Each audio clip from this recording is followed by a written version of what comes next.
علمی نکتے کے سامعین دوستو السلام علیکم۔ جب اربوں سال پہلے ہونے والے آسمانی دھماکے کے نتیجے میں زمین و آسمان جدا ہوئے اور ہمارا یہ نظام شمسی وجود میں آیا تو اس وقت یہ سب ستارے آگ کے ٹکڑوں کی صورت میں تھے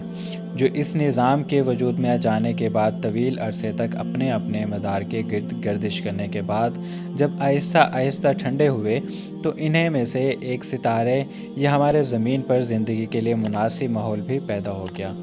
جب اللہ تعالیٰ نے حضرت آدم علیہ السلام کی تخلیق فرمائی تو اس وقت یہ زمین اس قابل ہو چکی تھی کہ یہاں پر زندگی کا آغاز ہو سکے۔ تو اللہ کی حکمت کے مطابق جب آدم اور حوا کو زمین پر بھیجا گیا تو اس وقت دستیاب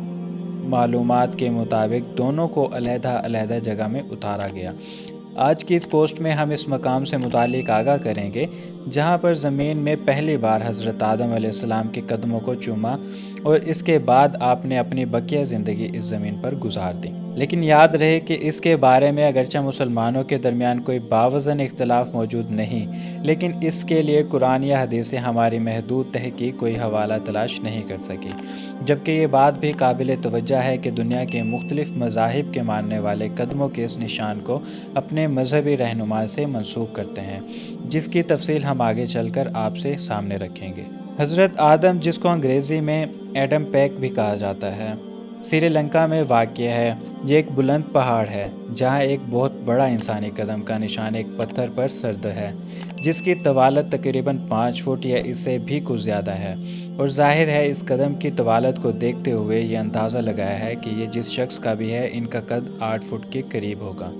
یہ شاید دنیا کی وہ واحد پہاڑی چوٹی ہے جس کو ہر مذہب کا ماننے والا عقیدت اور احترام کی نظر سے دیکھتا ہے، اور یہی وجہ ہے کہ اس کو دیکھنے کے لیے دنیا بھر سے زائرین کے علاوہ سیاحت کا شوق رکھنے والے بھی بہت زیادہ تعداد میں دیکھنے آتے ہیں۔ اس پہاڑی کی چوٹی پر چڑھنے اور اترنے کے لیے 2 الگ الگ راستے موجود ہیں جن کو حضرت آدم اور حوا کے نام سے منسوب کیا گیا ہے۔ قدم گاہ تک پہنچنے کے لیے حکومت نے سیڑھیاں تعمیر کر رکھی ہیں جن کی تعداد 4800 سے زائد بنتی ہے، اور آدمی معمور کی رفتار سے یہاں تک پہنچتا ہے تو اس کو یہ سفر طے کرنے کے لیے تقریباً 4 گھنٹوں کی مسافت طے کرنا پڑتی ہے۔ لیکن دوستو، یہاں پر دلچسپ بات یہ ہے کہ مسلمان اس قدم کو اگر حضرت آدم علیہ السلام سے منسوب کرتے ہیں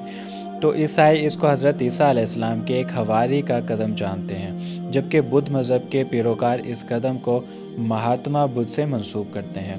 اگر آپ کو کبھی اس مقدس پہاڑی کی زیارت کا شرف حاصل ہو تو آپ دیکھیں گے کہ یہاں پر مسلم، کرسچن اور بدھ مذہب سے تعلق رکھنے والوں کی رونق رہتی ہے۔ تو یہ نقش قدم جو کہ لمبائی میں 5 فٹ اور چوڑائی میں 2 فٹ تک ہے،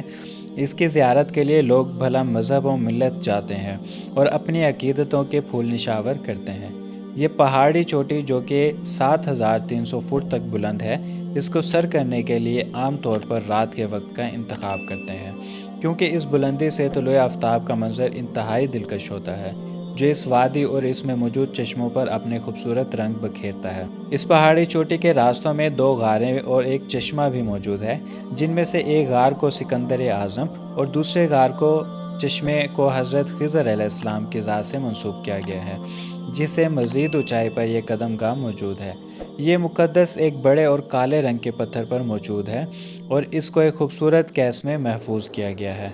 یہ ہے وہ روایت جو اس مقدس مقام گاہ کے بارے میں بیان کی جاتی ہے، اور جیسا کہ میں نے عرض کیا کہ مسلمانوں کی اکثریت اس حضرت آدم علیہ السلام سے منسوب کرتی ہے، جبکہ دیگر مذاہب کے پیروکار اس کو اپنے اپنے مذہبی رہنماؤں کے نام کرتے ہیں۔ لیکن اس کے بارے میں کوئی بھی ایسی مستند روایت ہمارے علم میں نہیں آ سکی جس کی بنا پر اس کو حتمی طور پر کسی بھی شخصیت سے منسوب کیا جا سکے۔ بہتر اور حتمی طور پر تو اللہ تعالیٰ کی ذات بہتر جانتی ہے۔ اس کے ساتھ ہی آج کی پوسٹ کا اختتام ہوتا ہے۔ پوسٹ پسند آنے کی صورت میں اسے لائک کر کے ہماری حوصلہ افزائی کریں اور اس انفارمیشن کو اپنے دوسرے دوستوں کے ساتھ ضرور شیئر کریں۔ اپنا اور اپنے دوستوں اور رشتہ داروں اور گرد نواح کے تمام دوستوں کا بہت خیال رکھیے گا۔ اللہ پاک ہم سب کا حامی و ناصر ہو۔ اللہ حافظ۔